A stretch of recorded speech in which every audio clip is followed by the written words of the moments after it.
Hello students. So in the last class we studied law of conservation of momentum. Let's see certain numericals on it. I hope you remember law of conservation of momentum. What does it say? That total initial momentum is equals to final momentum.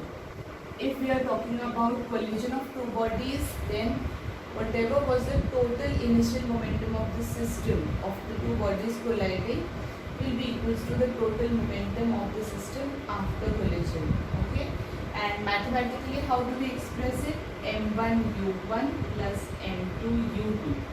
This is mass and initial velocities, that is total momentum of the system of the two bodies before collision will be equals to m1 v1 plus m2 v2. m1 v1 is final momentum of body 1, m2 v2 is final momentum of body 2. So this is total initial momentum of the two bodies, this is total final momentum of the two bodies. So you have to remember this formula. Now let us look at the question given. Here the question says, a bullet of mass 10 gram is fired from a gun of mass 6 kg. Okay, so what is given? Always write what is given and what you have to find. Bullet of mass, that means we can consider the system as the bullet and the gun. Okay, so we can call m1 as mass of bullet. Okay, and mass of bullet is given 10 gram. Okay, immediately now you should get into practice of converting all the numbers, all the terms given in the SI units. So gram is not the SI unit of mass, converted into kg. So that will be 10 divided by 1000. 1 gram is equals to or 1 kg is equals to 1000 gram. So that will be equals to 0.01 kg. Okay. 0.01 kg is the mass of the bullet. Is fired from a gun of mass 6 kg. So you can call mass of the gun as m2, that is given 6 kg. It is already given in kg, so you don't need to convert it. With a velocity of 300 meter per second. So velocity of bullet, that means final velocity of the bullet is equals to 300 meter per second. Calculate the recoil velocity of the gun. That means velocity of the gun you have to find. Why did I take this velocity as v1 and v2? Why didn't I take it as u1 and u2? See, when the gun and the bullet are there together before the bullet is fired, both are stationary. So what is the initial momentum of the system? Since initial velocity u1 of the bullet is 0 because bullet is stationary, initial velocity u of the gun is also 0 because gun is also stationary. So initial momentum m1 u1 will be equals to 0, m2 u2 will be equals to 0. So total initial momentum will be equals to 0, right? That is why after the bullet is fired, the bullet gets velocity and the gun also gets recoil velocity. So that is after the bullet is fired. So in bullet and gun problems, you can remember in place of m1 u1 plus m2 u2, m1 v1 plus m2 v2, you can remember momentum of bullet is equals to momentum of gun. Simply this formula you can remember, momentum of bullet is equals to momentum of gun. So momentum of bullet will be m1 of bullet into velocity of bullet. Momentum of gun will be equals to m2 mass of gun into recoil velocity of the gun. Now you can substitute the values over here. m1 is 0.01 kg. Velocity is 300 meter per second. Meter per second is the SI unit. So no tension. Is equals to m2 is 6 into recoil velocity you have to find. So v2 velocity is 0.01, that is 1 divided by 100. See, 1 divided by 100.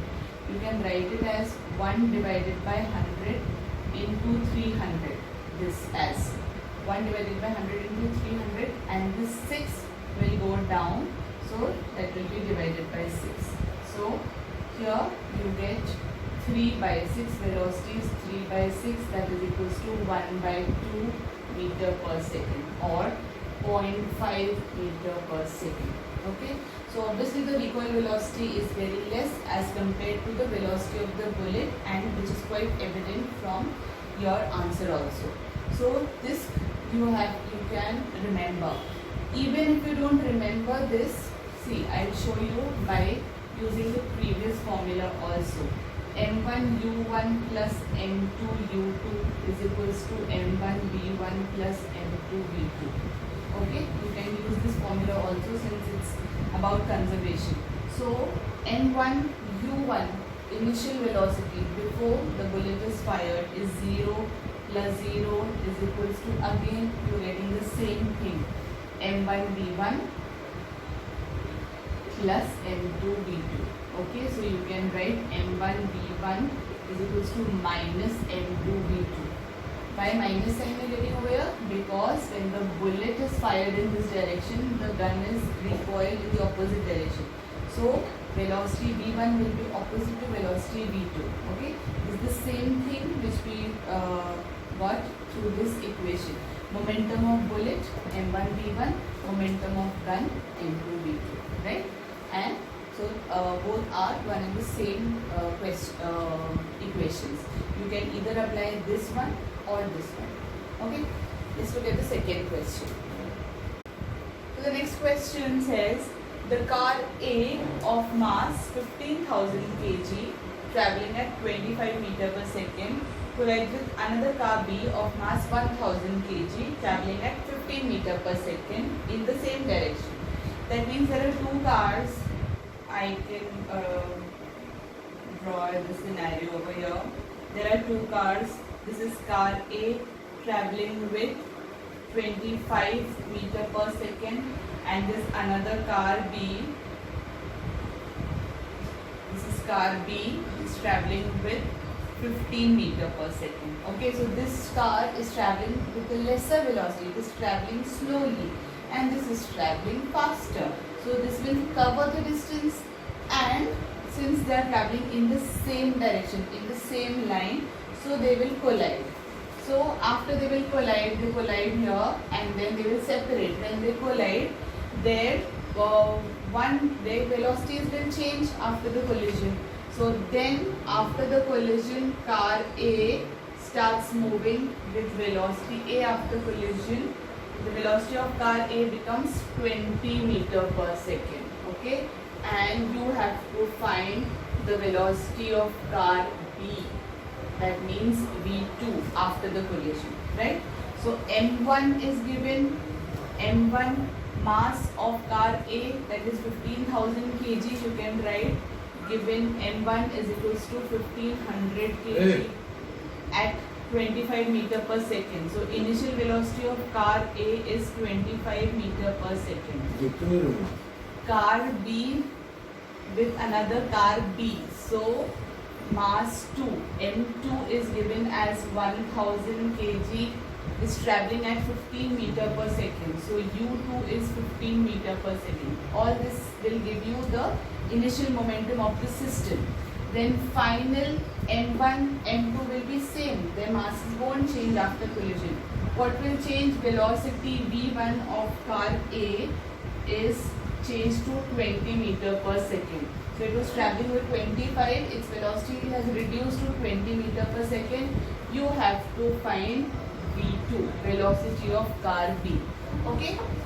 So it is simple, everything is given. You just have to put up all the values in the formula and calculate. So the formula says M1 U1 plus M2 U2 is equals to M1 V1 plus M2 V2. Initial momentum is equals to final momentum. Check whether all the terms are given in SI units or not. So this is in kg, this is in kg, right? The meter per second SI units, meter per second SI units. So you don't need to convert anything. This is the plus point. Only the question is quite big, so you might get frightened, but no need to. So substituting 1500 m1 into u1 is 25 plus m2 is 1000 into u2 is 15 is equals to m1 again 1500 into v1 is 20 plus m2 is 1000 into v2. This v2 you have to find. So let v2 remain on one side and take all the other things on the other side. So v2 is equals to 1500 into 25 plus 1000 into 15. Listen, don't keep sitting and doing all this calculation. You can take them common, like 15 can be written as 15 into 10 to the power 2, 1500, right? 1500 can be written like this into 25 plus 1000 can be written as 10 into 10 to the power 2, so that you get 10 to the power 2 common into 15. When you take this on the other side, it will be minus 15 into 10 to the power 2 into 20. Okay, right? And since this is into 1000, so this will all come down, right? So divided by 10 to the power 3. So this way you can solve the question easily. So now see, 10 to the power 2 is everywhere, so you can take 10 to the power 2 outside. So you are left with 15 into 25 plus 10 into 15 minus 15 into 20 divided by 10 to the power 3. So 10 to the power 2 by 10 to the power 3, this gets cancelled. You are left with 110 below, right? So this has simplified your problem to a large extent and erasing this. So your V2 is equals to, this is divided by 10. 15 into 25 you have to do. So 15 into 25 will be, girls, 25 into 15,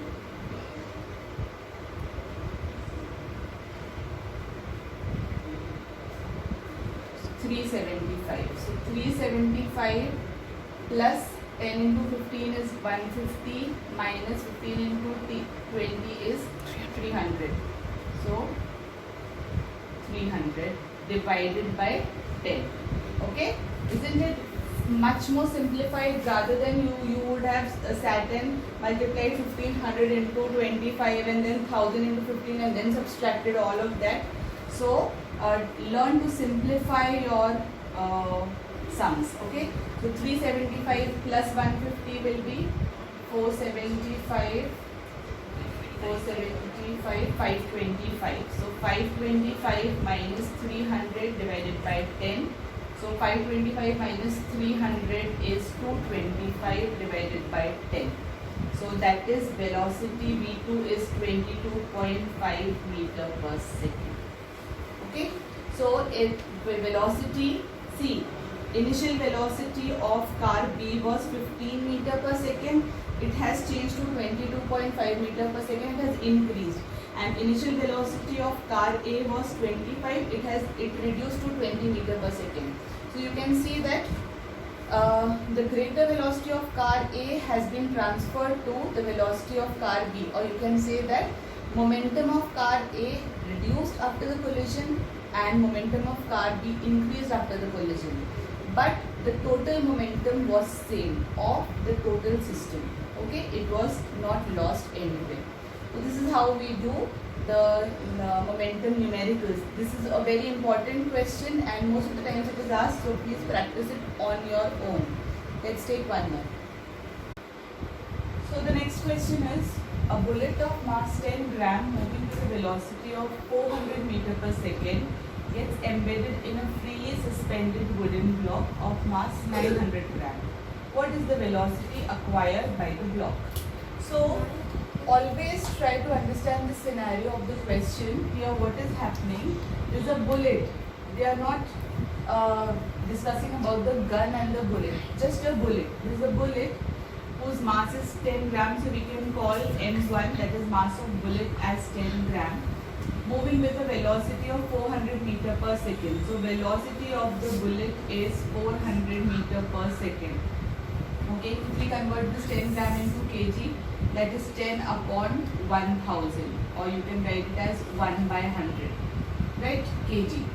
Okay, now this bullet goes and there's a target which is freely suspended, okay, and the target, the wooden block of mass 900 gram. So you can call M2 as 900 gram. This is freely suspended, okay. Now after the collision takes place, which is the collision over here, when the bullet strikes the target, what will happen? Because the target is freely suspended, obviously it will push backwards because the bullet is coming with a great velocity.